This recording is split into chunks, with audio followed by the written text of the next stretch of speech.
The chamber was tensely eerily quiet, as if the air itself refused to move. Every eye in the Senate hearing room was fixed on the two men at the center of the storm, Senator John Kennedy of Louisiana and Congressman Adam Schiff of California. Cameras rolled, pens hovered, and 1,000 breaths were held. It wasn't just another hearing, it was about truth, integrity, and the kind of courage that could either make or break a man's legacy.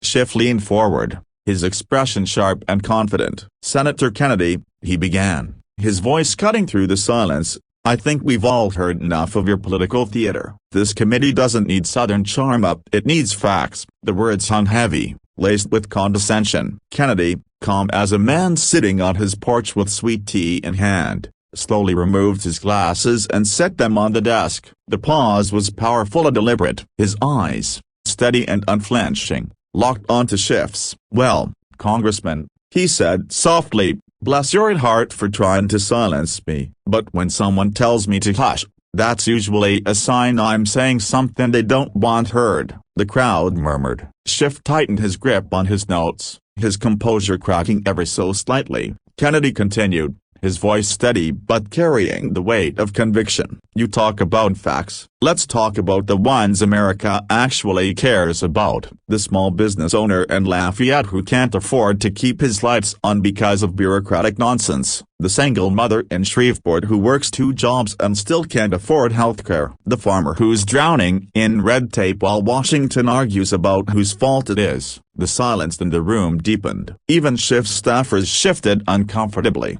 Kennedy wasn't grandstanding, he was storytelling, and every word hit home. "Now, I'm not here to make friends," Kennedy went on. "I'm here to make sure the truth doesn't get buried under the rubble of political pride. You can disagree with me, Congressman, but you don't get to silence me. Not today, not ever. Because my voice, our voices belong to the people who sent us here." Schiff tried to interject, "Senator, that's not the issue, But Kennedy didn't flinch. "No, Adam, the issue is, Washington's forgotten who it serves. You're not supposed to speak for yourself, you're supposed to speak for them." He pointed toward the back of the room, where a handful of ordinary citizens sat watching. "Those folks, the ones who wake up before dawn, pay their taxes, play by the rules, and still get punished for it. They don't get the luxury of political theater. They live with the consequences of our decisions every single day." The chamber erupted in quiet applause, first from a few spectators,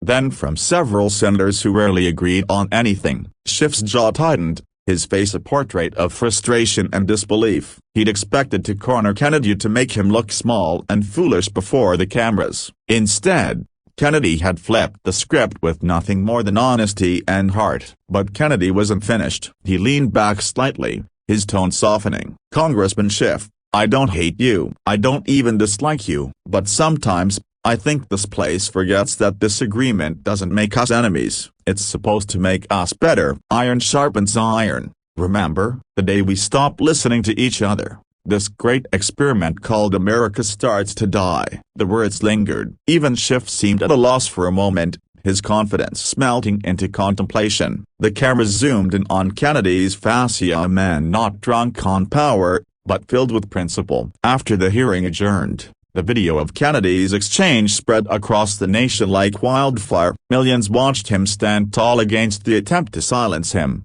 And they saw more than politics, they saw courage. People shared it on social media with captions like "Finally, someone said it." And this is what leadership looks like. Reporters surrounded Kennedy in the hallway afterward, asking if he planned his speech. He smiled modestly and said, "No, ma'am, I just told the truth. And when you tell the truth, you don't have to remember what you said." That moment became one of the most defining of his career. For weeks, the country debated his words, dissected every sentence, every pause, but for millions of Americans who'd lost faith in Washington, it was more than just a speech. It was a reminder that decency and courage could still exist in politics. Back in his office that evening, Kennedy sat alone for a while, staring out the window at the Capitol dome glowing in the night. He knew he hadn't made everyone happy, and that was fine. Leadership wasn't about being liked. It was about doing right, even when it was hard. He thought of the people who'd written to him over the years, farmers, Veterans, teachers, truck drivers all asking for one thing: someone who would speak for them, not over them. And in that moment, he made a quiet promise to himself: no matter how loud the powerful tried to shout him down, he'd never let their voices be silenced. As dawn broke over Washington the next morning, America was still buzzing. Commentators called it the moment the room stood still. But for Kennedy, it wasn't about the attention or the applause. It was about truth, about the idea that, even in a divided world, one honest voice could still move a nation. And so he smiled, picked up his pen, and whispered to himself, "Let's keep talking for the folks who can't." That was John Kennedy's quiet victory, the kind that didn't just echo through Congress, but through the hearts of millions who still believed in the power of one voice speaking truth to power. And America listened.